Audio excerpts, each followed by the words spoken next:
নমস্কাৰ প্ৰিয় দৰ্শক, দিনটোৰ গুৰুত্বপূৰ্ণ খবৰসমূহৰ সৈতে আপোনাক ৰাইজৰ বাতৰিলৈ স্বাগতম জনাইছোঁ। আজিৰ শীৰ্ষক খবৰসমূহ চমুকৈ এনেধৰণৰ: গৌৰৱ গগৈ পাক সংযোগ ফাদিল, এতিয়া জেইল নে ফাঁচী? ইফালে দেশজোৰা ধৰ্মঘটে স্তব্ধ কৰিব নেকি অসম? মৰাণত প্ৰধানমন্ত্ৰীৰ পৰা অষ্টম দৰমহা আয়োগক লৈ কেবিনেটৰ গুৰুত্বপূৰ্ণ সিদ্ধান্ত। 20 ফেব্ৰুৱাৰীত কিয় নোসোমাব চৰকাৰী আঁচনিৰ 8,000 টকা? হিতাধিকাৰীলৈ জৰুৰী সতৰ্কবাণী। RBIৰ কঠোৰ নিৰ্দেশৰ পৰা ভাৰত আমেৰিকাৰ বাণিজ্য চুক্তিলৈ মাত্ৰ কেইমিনিটমানতে জানক দেশ বিদেশৰ আটাইবোৰ গুৰুত্বপূৰ্ণ খবৰৰ পৰা ব্যৱসায় বাণিজ্যৰ ইম্পৰ্টেণ্ট আপডেটলৈকে। চেনেলটো এতিয়াই লাইক, শ্বেয়াৰ, ছাবস্ক্ৰাইব কৰি সাজু হওক দিনটোৰ মুখ্য খবৰসমূহ জানিবলৈ। প্ৰিয় দৰ্শক, আজি অসমীয়া মাঘ মাহৰ 26 তাৰিখ আৰু ইংৰাজী 9 ফেব্ৰুৱাৰী। এতিয়া আহিছোঁ আমি প্ৰথমটো খবৰলৈ। পাকিস্তান সংযোগক লৈ হিমন্ত গৌৰৱৰ বাকযুদ্ধ, ৰাষ্ট্ৰীয় নিৰাপত্তা বনাম ৰাজনৈতিক নাটক। অসমৰ ৰাজনৈতিক আকাশত এতিয়া পাকিস্তান লিংকক লৈ ব্যাপক জোকাৰণিৰ সৃষ্টি হৈছে। 8 ফেব্ৰুৱাৰী দেওবাৰে এখন বিশেষ সংবাদমেলযোগে মুখ্যমন্ত্ৰী ডক্টৰ হিমন্ত বিশ্ব শৰ্মাই সাংসদ গৌৰৱ গগৈ আৰু তেওঁৰ পৰিয়ালৰ বিৰুদ্ধে দেশ বিৰোধী ষড়যন্ত্ৰত লিপ্ত থকাৰ এক বিস্ফোৰক অভিযোগ উত্থাপন কৰে। মুখ্যমন্ত্ৰীৰ মূল অভিযোগসমূহ এনেধৰণৰ: গোপন পাকিস্তান ভ্ৰমণ। মুখ্যমন্ত্ৰীৰ মতে 2013 চনত গৌৰৱ গগৈয়ে অতি গোপনে 10 দিনৰ বাবে পাকিস্তান ভ্ৰমণ কৰিছিল। লাহোৰৰ ভিছা লৈ তেওঁ ইছলামাবাদ আৰু কৰাচীলৈ গৈছিল আৰু সেই সময়ছোৱাত তেওঁ কোনো বিশেষ প্ৰশিক্ষণ লৈছিল নেকি তাক লৈ মুখ্যমন্ত্ৰীয়ে সন্দেহ প্ৰকাশ কৰিছে। চোৱাংচোৱাৰ তথ্য ফাদিল।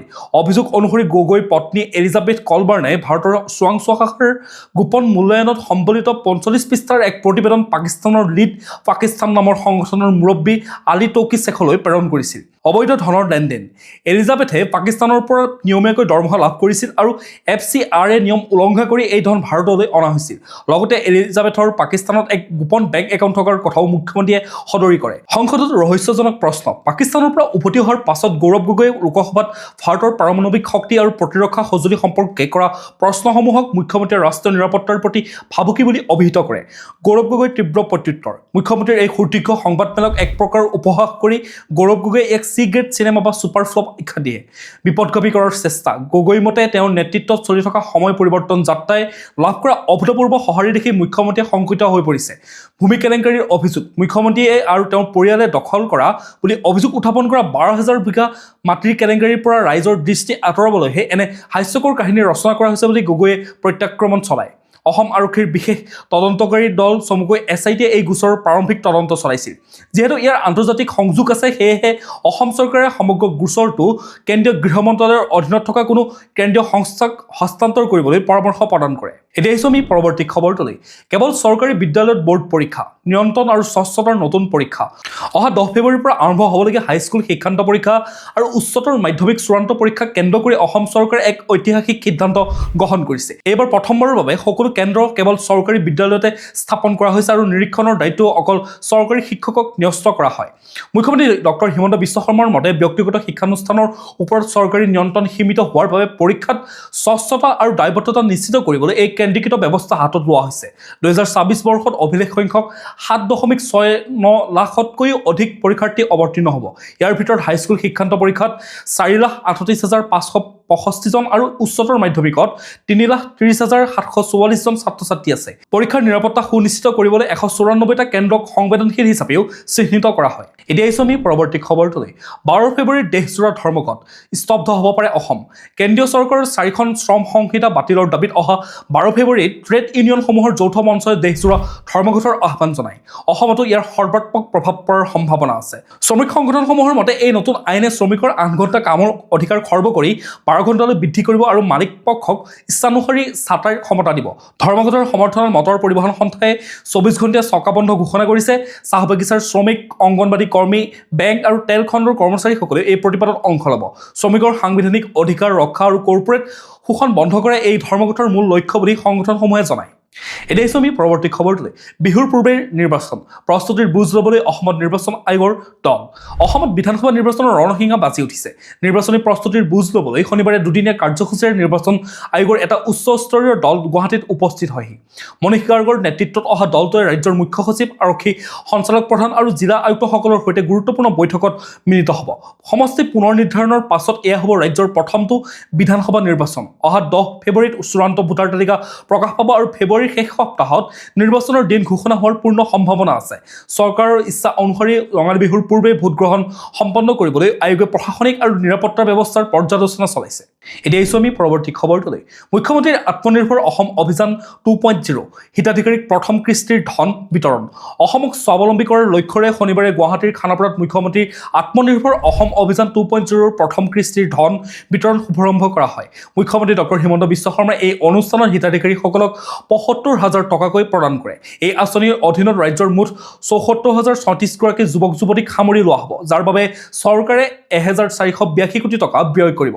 আঁচনিখনত সাধাৰণ শাখাৰ হিতাধিকাৰীয়ে ২ লাখ আৰু ব্যক্তিগত শাখাৰ হিতাধিকাৰীয়ে ৫ লাখ টকাকৈ লাভ কৰিব, যাৰ ৫০% অনুদান আৰু ৫০% সুদবিহীন ঋণ। মুখ্যমন্ত্ৰীয়ে ঘোষণা কৰা মতে অহা মাৰ্চত এই আঁচনিৰ 3.0 সংস্কৰণৰ বাবে পৰ্টেল মুকলি কৰা হ'ব। এতিয়া আহিছোঁ আমি পৰৱৰ্তী খবৰটোলৈ। বিজেপিৰ পইণ্ট ব্লেংক শ্বট ভিডিঅ'ক লৈ দেশজুৰি তীব্ৰ বিতৰ্ক, তদন্তৰ দাবী বিৰোধীৰ। অসম বিজেপিৰ অফিচিয়েল একাউণ্টৰ পৰা শ্বেয়াৰ কৰা এটা বিতৰ্কিত এনিমেটেড ভিডিঅ'ক লৈ দেশজুৰি তীব্ৰ প্ৰতিক্ৰিয়াৰ সৃষ্টি হয়। ভিডিঅ'টোত মুখ্যমন্ত্ৰী হিমন্ত বিশ্ব শৰ্মাই টুপি আৰু দাড়ি থকা দুজন ব্যক্তিক লক্ষ্য কৰি গুলীবৰ্ষণ কৰা দেখা গৈছিল, যাৰ কেপশ্যন আছিল পইণ্ট ব্লেংক শ্বট। ব্যাপক জনৰোষৰ পাছত ভিডিঅ'টো ইতিমধ্যে ডিলিটো কৰা হয়। কংগ্ৰেছ নেতা KC বেণুগোপাল আৰু সুপ্ৰিয়া শ্ৰীনাথে ইয়াক গণহত্যাৰ আহ্বান বুলি অভিহিত কৰি উচ্চতম ন্যায়ালয়ৰ হস্তক্ষেপৰ দাবী কৰে। বিৰোধী দলসমূহৰ মতে এই ভিডিঅ'টোৱে সংবিধানক আঘাত কৰিছে আৰু বিশেষ সম্প্ৰদায়ক লক্ষ্য কৰি ঘৃণা বিয়পাইছে। শিৱসেনা সাংসদ প্ৰিয়ংকা চতুৰ্বেদীয়েও নিৰ্বাচন আয়োগৰ ভূমিকাক লৈ প্ৰশ্ন উত্থাপন কৰা দেখা যায়। এতিয়া আহিছোঁ আমি পৰৱৰ্তী খবৰটোলৈ। পৰীক্ষা পে চৰ্চা 2026 অসমীয়া গামোচাক প্ৰধানমন্ত্ৰীৰ আটাইতকৈ প্ৰিয় বস্তুৰ স্বীকৃতি। শুকুৰবাৰে অনুষ্ঠিত পৰীক্ষা পে চৰ্চা 9ম সংস্কৰণত প্ৰধানমন্ত্ৰী নৰেন্দ্ৰ মোদীয়ে অসমীয়া গামোচাক তেওঁৰ আটাইতকৈ প্ৰিয় সম্পত্তি মষ্ট চেৰিছড প্ৰচেছন বুলি অভিহিত কৰে। প্ৰধানমন্ত্ৰীগৰাকীয়ে দেশৰ বিভিন্ন প্ৰান্তৰ পৰা অহা ছাত্ৰ ছাত্ৰীসকলক অসমীয়া গামোচাৰে আদৰণি জনাই ইয়াৰ সাংস্কৃতিক গুৰুত্ব ব্যাখ্যা কৰে। তেওঁ কয় যে এই গামোচা উত্তৰ পূৰ্বাঞ্চলৰ তথা অসমৰ নাৰী সবলীকৰণৰ এক অন্যতম প্ৰতীক। মুখ্যমন্ত্ৰী ডক্টৰ হিমন্ত বিশ্ব শৰ্মাই আদৰণি জনাই কয় যে প্ৰধানমন্ত্ৰীৰ এই পদক্ষেপে GI টেগপ্ৰাপ্ত অসমীয়া গামোচাক বিশ্ব দৰবাৰত এক নতুন পৰিচয় প্ৰদান কৰিব। ইয়াৰ ফলত ৰাজ্যৰ লাখ লাখ শিপিনীৰ আত্মবিশ্বাস বৃদ্ধি পাব বুলি তেওঁ মন্তব্য প্ৰদান কৰে। এতিয়া আহিছোঁ আমি পৰৱৰ্তী খবৰটোলৈ। মৰাণত দেশৰ প্ৰতিৰক্ষাৰ নতুন ইতিহাস। 14 ফেব্ৰুৱাৰীত প্ৰধানমন্ত্ৰীয়ে উদ্বোধন কৰিব বিমান অৱতৰণ ক্ষেত্ৰ। অহা 14 ফেব্ৰুৱাৰীত প্ৰধানমন্ত্ৰী নৰেন্দ্ৰ মোদীয়ে ডিব্ৰুগড়ৰ মৰাণত ৰাষ্ট্ৰীয় ঘাইপথৰ ওপৰত নিৰ্মিত উত্তৰ পূৰ্বাঞ্চলৰ প্ৰথমটো বায়ুসেনাৰ জৰুৰীকালীন অৱতৰণ ক্ষেত্ৰ আনুষ্ঠানিকভাৱে মুকলি কৰিব। 4.2 কিলোমিটাৰ দৈৰ্ঘ্যৰ এই 4 লেনযুক্ত ঘাইপথৰ ষ্ট্ৰিপটোত যুদ্ধ বিমান অৱতৰণ আৰু উৰণৰ সুবিধা থাকিব। প্ৰধানমন্ত্ৰী মোদীৰ ভ্ৰমণৰ পূৰ্বে অহা 8 ফেব্ৰুৱাৰীৰ পৰা ইয়াত বায়ুসেনাৰ যুদ্ধ বিমান অনুশীলন ট্ৰায়েল ৰান আৰম্ভ হ'ব। সুৰক্ষাৰ স্বাৰ্থত মৰাণ বাইপাছত যান বাহন চলাচলত বাধা আৰোপ কৰি পুৰণি 37 নং ৰাষ্ট্ৰীয় ঘাইপথৰে পথ পৰিৱৰ্তন কৰা হয়। মুখ্যমন্ত্ৰীৰ নিৰ্দেশ মৰ্মে ছাত্ৰ ছাত্ৰী আৰু জনসাধাৰণৰ বাবে যুদ্ধ বিমানৰ এই বিৰল দৃশ্য উপভোগ কৰিবলৈ বিশেষ দৰ্শকৰ গেলেৰীৰো ব্যৱস্থা কৰা হৈছে। এতিয়া আহিছোঁ আমি পৰৱৰ্তী খবৰটোলৈ। ভাৰতত প্ৰথমবাৰৰ বাবে বৰাক উপত্যকাত বিৰল জাপ মকৰাৰ সন্ধান। অসমৰ জৈৱ বৈচিত্ৰ্যৰ ভঁৰাললৈ এক নতুন সংযোজন ঘটিছে। শিলচৰ অসম বিশ্ববিদ্যালয়ৰ গৱেষক কাছাৰ জিলাৰ লোহাৰবন্দৰ বনাঞ্চলত ভাৰতৰ ভিতৰত প্ৰথমবাৰৰ বাবে এক বিৰল প্ৰজাতিৰ জাপ মকৰা অৰ্থাৎ জাম্পিং স্পাইডাৰ কলিট্ৰাছ বিলিনিয়েটাছৰ সন্ধান পাইছে। ইয়াৰ পূৰ্বে এই মকৰাবিধ কেৱল ইণ্ডোনেছিয়া, মালয়েছিয়া আৰু ছিংগাপুৰতহে পোৱা গৈছিল। গৱেষিকা মনিকা চেত্ৰী আৰু অধ্যাপক পাৰ্থংকৰ চৌধুৰীৰ এই আৱিষ্কাৰটো শেহতীয়াভাৱে জাৰ্নেল অফ ট্ৰিটেড টেক্সাত প্ৰকাশ পায়। গৱেষকসকলৰ মতে এই আৱিষ্কাৰে অসমক বিশ্বৰ অন্যতম গুৰুত্বপূৰ্ণ ইণ্ডো বাৰ্মা বায়'ডাইভাৰ্চিটি হটস্পট হিচাপে পুনৰ প্ৰতিষ্ঠা কৰে। বৰাক উপত্যকাৰ এই গভীৰ অৰণ্য জৈৱিক সম্পদত যে অত্যন্ত চহকী এই বিৰল মকৰাৰ উপস্থিতিয়ে তাকেই প্ৰমাণ কৰে। এতিয়া আহিছোঁ আমি পৰৱৰ্তী খবৰটোলৈ। বয়স নেওচি শিক্ষাৰ জয়গান। 86 বছৰ বয়সত তৃতীয়টো স্নাতকোত্তৰ ডিগ্ৰী নলবাৰীৰ সৰোজিনী ভাগৱতীৰ। নলবাৰী জিলাৰ বৰনদী গাঁৱৰ 86 বছৰীয়া সৰোজিনী ভাগৱতীয়ে প্ৰমাণ কৰিছে যে শিক্ষা গ্ৰহণৰ কোনো বয়স নাই। শেহতীয়াকৈ তেওঁ গুৱাহাটী বিশ্ববিদ্যালয়ৰ পৰা অসমীয়া বিষয়ত সফলতাৰে স্নাতকোত্তৰ ডিগ্ৰী লাভ কৰে। উল্লেখযোগ্য যে ইয়াৰ পূৰ্বে 72 বছৰ বয়সত তেওঁ ৰাজনীতি বিজ্ঞান বিষয়তো স্নাতকোত্তৰ ডিগ্ৰী সম্পূৰ্ণ কৰিছিল। পিতৃৰ বিয়োগ আৰু পাৰিবাৰিক দায়িত্ব পালনৰ দীৰ্ঘ বিৰতিৰ পাছত মানসিক শান্তি আৰু উদ্দেশ্যৰ সন্ধানত তেওঁ পুনৰ কিতাপ তুলি লৈছিল। তেওঁৰ এই অসাধাৰণ কৃতিত্বই ৰাজ্যজুৰি শিক্ষাৰ্থী আৰু সচেতন মহলৰ মাজত ব্যাপক প্ৰশংসা বুটলিছে। সৰোজিনী ভাগৱতীৰ এই যাত্ৰা আজীৱন শিক্ষা আহৰণৰ এক উজ্জ্বল নিদৰ্শন হৈ ৰ'ব। এতিয়া আহিছোঁ আমি পৰৱৰ্তী খবৰটোলৈ। গৌৰৱ গগৈ পাক সংযোগৰ অভিযোগ, ৰাজ্যজুৰি বিজেপিৰ তীব্ৰ প্ৰতিবাদ। সাংসদ গৌৰৱ গগৈৰ বিৰুদ্ধে মুখ্যমন্ত্ৰীয়ে উত্থাপন কৰা পাকিস্তান সংযোগৰ অভিযোগক কেন্দ্ৰ কৰি দেওবাৰে সমগ্ৰ অসমত তীব্ৰ প্ৰতিবাদ আৰম্ভ হয়। যোৰহাটত শ শ বিজেপি কৰ্মীয়ে গৌৰৱ গগৈৰ বাসগৃহ ঘেৰাও কৰি গৌৰৱ গগৈ গো বেক শ্লোগানেৰে পৰিৱেশ উত্তাল কৰি তোলা দেখা যায়। প্ৰতিবাদকাৰীসকলে গগৈক ৰাজহুৱা জীৱন ত্যাগ কৰি পাকিস্তানৰ নাগৰিকত্ব গ্ৰহণ কৰিবলৈও দাবী জনায়। যোৰহাটৰ লগতে বিশ্বনাথ, নলবাৰী আৰু ৰাজ্যৰ বিভিন্ন প্ৰান্তত বিজেপিৰ জিলা গোটসমূহে প্ৰতিবাদী সমদল উলিয়ায়।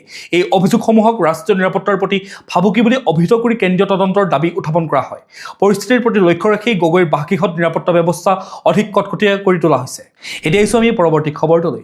আধাৰ কাৰ্ডৰ অপব্যৱহাৰ ৰোধ, কেন্দ্ৰই নিষ্ক্ৰিয় কৰিলে 2.5 কোটি মৃত ব্যক্তিৰ আধাৰ।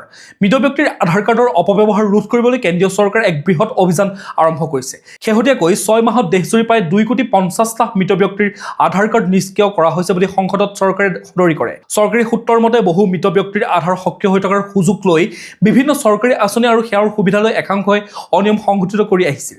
আধাৰ যদিও নাগৰিকত্বৰ প্ৰমাণ নহয়, তথাপিও চৰকাৰী সাহায্যৰ বাবে ই অপৰিহাৰ্য।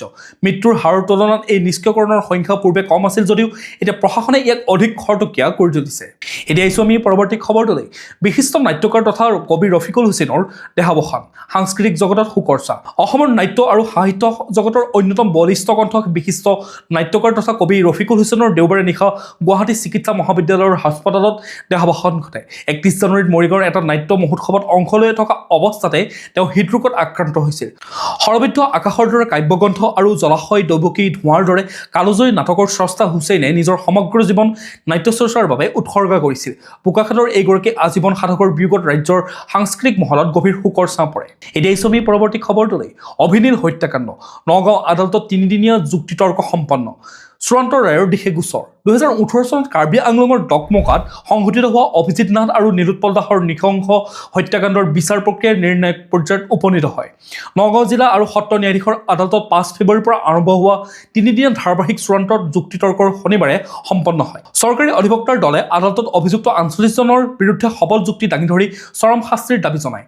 আদালতে পৰৱৰ্তী শুনানিৰ বাবে 24, 26 আৰু 27 ফেব্ৰুৱাৰী দিনকেইটা ধাৰ্য কৰিছে। এই শুনানিৰ অন্ততে বহু প্ৰতীক্ষিত চূড়ান্ত ৰায় ঘোষণা হোৱাৰ পূৰ্ণ সম্ভাৱনা আছে। আজিৰ আদালতত 2 মৃত যুৱকৰ পিতৃও উপস্থিত আছিল। এতিয়া আহিছোঁ আমি পৰৱৰ্তী খবৰটোলৈ। আধাৰ সংযোগ অবিহনে 20 ফেব্ৰুৱাৰীত নোসোমাব চৰকাৰী আঁচনিৰ ধন, হিতাধিকাৰীলৈ জৰুৰী সতৰ্কবাণী। অসম চৰকাৰৰ হিতাধিকাৰী আঁচনিসমূহৰ ধন লাভ কৰাৰ ক্ষেত্ৰত আধাৰ কাৰ্ডৰ গুৰুত্ব এতিয়া অপৰিহাৰ্য হৈ পৰিছে। অহা 20 ফেব্ৰুৱাৰীত ৰাজ্যৰ লাখ লাখ মহিলাৰ বেংক একাউণ্টত চৰকাৰী সাহায্যৰ 8,000 টকা সোমোৱাৰ যি প্ৰক্ৰিয়া আৰম্ভ হ'ব, তাৰ বাবে বেংক একাউণ্টৰ সৈতে আধাৰ কাৰ্ড লিংক থকাটো বাধ্যতামূলক কৰা হৈছে। পোনপটীয়া লাভ হস্তান্তৰ বা ডিবিটিৰ জৰিয়তে ধন লাভ কৰিবলৈ হ'লে একাউণ্টটোৰ আধাৰ চিডিং হৈ থকাটো জৰুৰী। অন্যথা চৰকাৰী যন্ত্ৰই হিতাধিকাৰীৰ সঠিক পৰিচয় নিশ্চিত কৰিব নোৱাৰিলে ধনৰ লেনদেন বিফল হ'ব পাৰে। হিতাধিকাৰীসকলে নিজৰ আধাৰ কাৰ্ড আৰু পাছবুক লৈ নিজৰ বেংক শাখাৰ সৈতে যোগাযোগ কৰি বা অনলাইন নেট বেংকিং সেৱাৰ জৰিয়তে অতি শীঘ্ৰেই এই সংযোগ প্ৰক্ৰিয়া সম্পন্ন কৰিব লাগে। ইয়াৰ উপৰিও ওচৰৰ গ্ৰাহক সেৱা কেন্দ্ৰ অৰ্থাৎ CSP চেণ্টাৰসমূহতো KYCৰ জৰিয়তে আধাৰ লিংক কৰাৰ সুবিধা উপলব্ধ। চৰকাৰী হিতাধিকাৰীসকলক এই অন্তিম সময়সীমাৰ ভিতৰত কামটো কৰি ল'বলৈ আহ্বান জনাইছে, যাতে কোনো যোগ্য ব্যক্তি চৰকাৰী সাহায্যৰ পৰা বঞ্চিত নহয়। এতিয়া আহিছোঁ আমি পৰৱৰ্তী খবৰটোলৈ। কেবিনেটৰ বৃহৎ সিদ্ধান্ত, কৃষ্ণগুৰু আধ্যাত্মিক বিশ্ববিদ্যালয়লৈ মাটি আৰু 8ম দৰমহা আয়োগত অনুমোদন। শনিবাৰে অনুষ্ঠিত ৰাজ্যিক কেবিনেট বৈঠকত চৰকাৰে কেইবাটাও গুৰুত্বপূৰ্ণ সিদ্ধান্ত গ্ৰহণ কৰিছে। বৈঠকৰ অন্তত মুখ্যমন্ত্ৰী হিমন্ত বিশ্ব শৰ্মাই ঘোষণা কৰে যে সৰ্থেবাৰীত কৃষ্ণগুৰু আধ্যাত্মিক বিশ্ববিদ্যালয়ৰ বাবে 100 বিঘা ভূমি আবণ্টন দিয়া হয়। ইয়াৰ উপৰিও ৰাজ্যিক কৰ্মচাৰীসকলৰ বাবে 8ম দৰমহা আয়োগ গঠনত কেবিনেটে অনুমোদন জনায়। অন্যান্য সিদ্ধান্তসমূহৰ ভিতৰত মুখ্যমন্ত্ৰীৰ আত্মনিৰ্ভৰ অসম অভিযানৰ বাবে 800 কোটি টকা আৰু জল জীৱন মিছনৰ পৰিচালনা নীতিৰ অনুমোদন অন্যতম। লগতে কামৰূপত স্থাপন হ'বলগীয়া IIMৰ স্থায়ী চৌহদৰ বাবে মাটি আবণ্টনো দিয়া হৈছে, যাৰ অস্থায়ী চৌহদটো অহা 14 ফেব্ৰুৱাৰীত প্ৰধানমন্ত্ৰীয়ে মুকলি কৰিব। এতিয়া জানি লওঁ আহক আজিৰ দিনটোৰ বতৰৰ বতৰা। ভাৰতীয় বতৰ বিজ্ঞান কেন্দ্ৰৰ তথ্য অনুসৰি 9 ফেব্ৰুৱাৰী 2024 সোমবাৰ দিনটোত অসমৰ আকাশ মূলতঃ পৰিষ্কাৰ আৰু বতৰ শুকান থাকিব। পুৱাৰভাগত ৰাজ্যৰ ঠায়ে ঠায়ে পাতল কুঁৱলী পৰাৰ সম্ভাৱনা আছে যদিও বেলা বহাৰ লগে লগে উজ্জ্বল ৰ'দ দেখিবলৈ পোৱা যাব। দিনৰ ভাগত বতৰ যথেষ্ট ফৰকাল থাকিব আৰু আৰামদায়ক হৈ থাকিব। কাইলৈ দিনটোৰ সম্ভাৱ্য সৰ্বোচ্চ তাপমাত্ৰা 28 ডিগ্ৰী চেলছিয়াছ হ'ব পাৰে আৰু ৰাতিৰ সৰ্বনিম্ন তাপমাত্ৰা 14 ডিগ্ৰী চেলছিয়াছ হোৱাৰ সম্ভাৱনা আছে। সূৰ্যোদয় হ'ব পুৱা 6:07 আৰু সূৰ্যাস্ত হ'ব আবেলি 5:13। এতিয়া আহিছোঁ আমি ৰাষ্ট্ৰীয় গুৰুত্বপূৰ্ণ খবৰসমূহৰ মাজলৈ। ভাৰত আমেৰিকা বাণিজ্য চুক্তি, ভাৰতীয় সামগ্ৰীৰ ওপৰত আমেৰিকাই হ্ৰাস কৰিব শুল্ক। ভাৰত আৰু আমেৰিকা যুক্তৰাষ্ট্ৰৰ মাজত দ্বিপাক্ষিক বাণিজ্য চুক্তিৰ প্ৰথম পৰ্যায়ৰ এক গুৰুত্বপূৰ্ণ ৰূপৰেখা অৰ্থাৎ ফ্ৰেমৱৰ্ক শনিবাৰে ঘোষণা কৰা হয়। এই চুক্তি অনুসৰি আমেৰিকাৰ ভাৰতীয় সামগ্ৰীৰ ওপৰত থকা আমদানি শুল্ক বৰ্তমান 50%ৰ পৰা 18%লৈকে হ্ৰাস কৰিব। ইয়াৰ ফলত ভাৰতত বস্ত্ৰ, চামৰা, হস্তশিল্প আৰু ফাৰ্মাচিউটিকেল খণ্ডৰ ৰপ্তানি বৃদ্ধি পাব। বিনিময়ত ভাৰতে আমেৰিকাৰ ঔদ্যোগিক আৰু কৃষি সামগ্ৰীৰ ওপৰত শুল্ক ৰেহাই দিব। বিশেষকৈ ৰাছিয়াৰ পৰা তেল ক্ৰয় বন্ধ কৰাৰ প্ৰতিশ্ৰুতিৰ পাছত আমেৰিকাৰ ভাৰতৰ ওপৰত থকা 25% অতিৰিক্ত শুল্ক প্ৰত্যাহাৰ কৰিব। কেন্দ্ৰীয় মন্ত্ৰী পীয়ুষ গোৱেলে কয় যে এই চুক্তিয়ে ভাৰতীয় কৃষক আৰু ক্ষুদ্ৰ উদ্যোগীসকলৰ বাবে আমেৰিকাৰ $30 ট্ৰিলিয়ন বজাৰ মুকলি কৰিব। এতিয়া আহিছোঁ আমি পৰৱৰ্তী খবৰটোলৈ। ভাৰতৰ কূটনৈতিক জয়, পিঅ'কে আৰু অক্সাই চীনক ভাৰতৰ অংশ হিচাপে দেখুৱালে আমেৰিকাই। ভাৰতৰ বাবে এক বৃহৎ কূটনৈতিক সফলতা হিচাপে আমেৰিকাই শেহতীয়াকৈ প্ৰকাশ কৰা ভাৰতৰ নতুন মানচিত্ৰত সমগ্ৰ জম্মু কাশ্মীৰক ভাৰতৰ অবিচ্ছেদ্য অংগ হিচাপে অন্তৰ্ভুক্ত কৰে। আমেৰিকাৰ বাণিজ্য প্ৰতিনিধি কাৰ্যালয়ে প্ৰকাশ কৰা এই মানচিত্ৰত পাক অধ্যুষিত কাশ্মীৰ আৰু অক্সাই চীনক কোনো বিতৰ্কিত লেবেল নোহোৱাকৈ স্পষ্টকৈ ভাৰতৰ ভূখণ্ডৰ ভিতৰত দেখুওৱা হয়। বিশ্বৰ মহাশক্তিধৰ দেশখনৰ এই পদক্ষেপে পাকিস্তান আৰু চীনৰ বাবে এক তীব্ৰ কূটনৈতিক প্ৰত্যাহ্বান হিচাপে বিবেচিত হয়। বিশেষকৈ পাকিস্তানৰ প্ৰধানমন্ত্ৰীৰ শেহতীয়া দাবীসমূহৰ মাজতে ৱাশ্বিংটনৰ এই স্থিতিয়ে আন্তৰ্জাতিক মঞ্চত ভাৰতৰ স্থিতি অধিক শক্তিশালী কৰি তুলিলে। এই পদক্ষেপে দুয়োখন দেশৰ মাজত মজবুত বন্ধুত্বৰ পৰিচয় দিয়ে। এতিয়া আমি পৰৱৰ্তী খবৰটোলৈ। ভাৰতীয় প্ৰতিৰক্ষাত নতুন ব্ৰহ্মাস্ত্ৰ, সফল হ'ল অগ্নি-3 পৰীক্ষণ। শুকুৰবাৰে উৰিষ্যাৰ চান্দিপুৰৰ পৰা ভাৰতে আন্তঃমহাদেশীয় বেলিষ্টিক মিছাইল অগ্নি-3 সফল পৰীক্ষণ সম্পন্ন কৰে। ৩৫০০ কিলোমিটাৰ দূৰৈৰ লক্ষ্যত আঘাত হানিব পৰা এই ক্ষেপণাস্ত্ৰটোৱে ১.৫ টন পাৰমাণৱিক যুদ্ধাস্ত্ৰ কঢ়িয়াই নিব পাৰিব। ইয়াৰ সফলতাই পাকিস্তান, বাংলাদেশ আৰু চীনৰ দৰে চুবুৰীয়া দেশসমূহক ভাৰতৰ সামৰিক শক্তিৰ এক স্পষ্ট সংকেত প্ৰদান কৰে।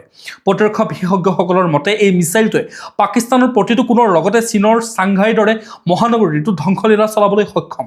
বৰ্তমান ভাৰতীয় স্থল, জল আৰু বায়ুসেনাৰ শক্তি পাকিস্তানৰ তুলনাত বহুগুণে অধিক, যাৰ ফলত যিকোনো বহিঃশক্তিৰ বিৰুদ্ধে দেশৰ নিৰাপত্তা ব্যৱস্থা অধিক অভেদ্য হৈ পৰিছে। এতিয়া আহিছোঁ আমি ব্যৱসায় বাণিজ্যৰ শিতানলৈ। আয়কৰৰ নতুন খচৰা, সৰলীকৰণৰ দিশে বৃহৎ পদক্ষেপ। দেশৰ কৰ ব্যৱস্থাক অধিক স্বচ্ছ আৰু সহজ কৰি তুলিবলৈ চৰকাৰে শেহতীয়াকৈ আয়কৰ নিয়ম ২০২৬ৰ নতুন খচৰা প্ৰকাশ কৰে।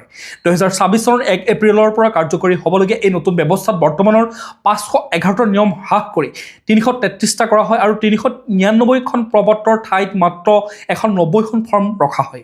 বিত্তমন্ত্ৰী নিৰ্মলা সীতাৰমণৰ ঘোষণা অনুসৰি সাধাৰণ নাগৰিকে যাতে কোনো মানসিক হেঁচা নোহোৱাকৈ কৰ জমা দিব পাৰে তাৰ বাবে আইনী জটিলতা আঁতৰাই ভাষা অধিক সৰল কৰা হয়। এই নতুন বিলত ক্ৰিপ্টো সম্পত্তিৰ আয়ক অপ্ৰকাশিত আয়ৰ গণ্ডিত ৰখাৰ লগতে কৰদাতাৰ অধিকাৰ সুৰক্ষিত কৰিবলৈ বিশেষ কৰদাতা চনত অন্তৰ্ভুক্ত কৰা হয়। ইয়াৰ উপৰিও দৰমহাৰ সৈতে জড়িত বিভিন্ন কৰ্তনসমূহ একেটা সিদ্ধান্তে উপলব্ধ কৰা হ'ব। আগ্ৰহী ব্যক্তিসকলে অহা ২২ ফেব্ৰুৱাৰীলৈকে এই খচৰাৰ ওপৰত নিজৰ পৰামৰ্শ আগবঢ়াব পাৰিব, যাৰ পাছতে চৰকাৰে চূড়ান্ত নিয়মসমূহ ঘোষণা কৰিব। এতিয়া আহিছোঁ আমি পৰৱৰ্তী খবৰটোলৈ। বেংক গ্ৰাহকলৈ সকাহ, ঋণ আদায়কাৰী এজেণ্টৰ দৌৰাত্ম্য ৰোধত RBIৰ কঠোৰ নিৰ্দেশনা।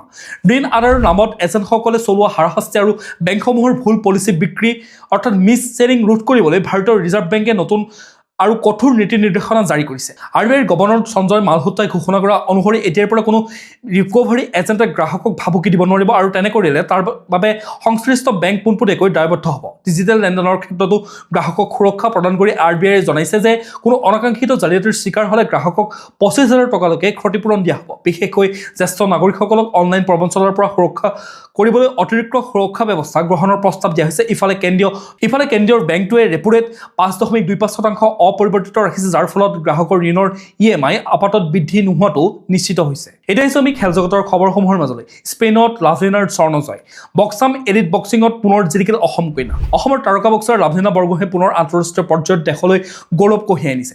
স্পেইনত অনুষ্ঠিত বক্সাম এলিট ইণ্টাৰনেশ্যনেল বক্সিং চেম্পিয়নশ্বিপৰ ৭৫ কেজিৰ শাখাৰ ফাইনেলত ইংলেণ্ডৰ মেৰী কেইট স্মিথক পৰাস্ত কৰি লাভলিনাই সোণৰ পদক অৰ্জন কৰিবলৈ সক্ষম হয়। বিশেষভাৱে উল্লেখনীয় যে লাভলিনাই এই প্ৰতিযোগিতাখনত কমনৱেলথ গেমছত তেওঁক পৰাস্ত কৰা খেলুৱৈগৰাকীকো ধৰাশায়ী কৰিবলৈ সক্ষম হয়। সামাজিক মাধ্যমযোগে এই আনন্দৰ খবৰ দি লাভলিনাই প্ৰশিক্ষক আৰু অনুৰাগীসকলক ধন্যবাদ জ্ঞাপন কৰে। এতিয়া আহিছোঁ আমি পৰৱৰ্তী খবৰটোলৈ। বিশ্বকাপত নিউজিলেণ্ডৰ দৰ্শনীয় জয়, আফগানিস্তানক ৫ উইকেটত পৰাস্ত কৰি অভিলেখ। চেন্নাইত অনুষ্ঠিত টি-20 বিশ্বকাপৰ গ্ৰুপ ডিৰ এখন ৰোমাঞ্চকৰ মেচত নিউজিলেণ্ডে আফগানিস্তানক ৫ উইকেটত পৰাস্ত কৰি শক্তিশালী আৰম্ভণি কৰিছে। আফগানিস্তানে আগবঢ়োৱা ১৮৩ ৰানৰ বৃহৎ লক্ষ্য নিউজিলেণ্ডে ১৭.৫ অভাৰতে অতিক্ৰম কৰে। এই জয়েৰে নিউজিলেণ্ডে আফগানিস্তানৰ বিৰুদ্ধে টি-20 ক্ৰিকেটত সৰ্বাধিক ৰান চেছ কৰাৰ নতুন অভিলেখ গঢ়ে। কিউই দলৰ হৈ টিম ছেফাৰ্টে ৪২টা বলত ৬৫ ৰান আৰু গ্লেন ফিলিপছে ৪২ ৰানৰ বিস্ফোৰক ইনিংছ খেলে। আফগানিস্তানৰ হৈ গুলবাদিন নাইবে ৬৩ ৰান সংগ্ৰহ কৰিছিল, যদিও সেয়া দলৰ বিজয়ৰ বাবে পৰ্যাপ্ত নাছিল। এই জয়ৰ পাছতে নিউজিলেণ্ডে পইণ্ট তালিকাৰ শীৰ্ষস্থানলৈ উন্নীত হয়।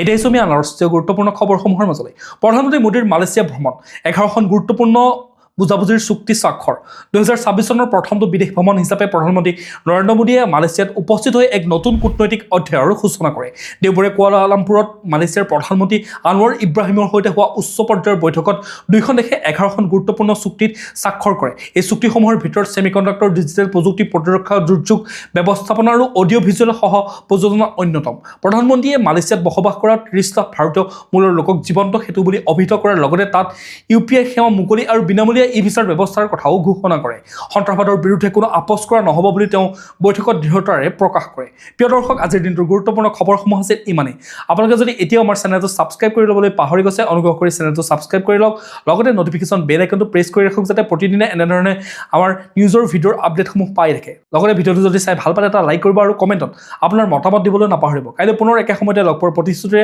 আপোনাক বহুত বহুত ধন্যবাদ জ্ঞাপন কৰিছোঁ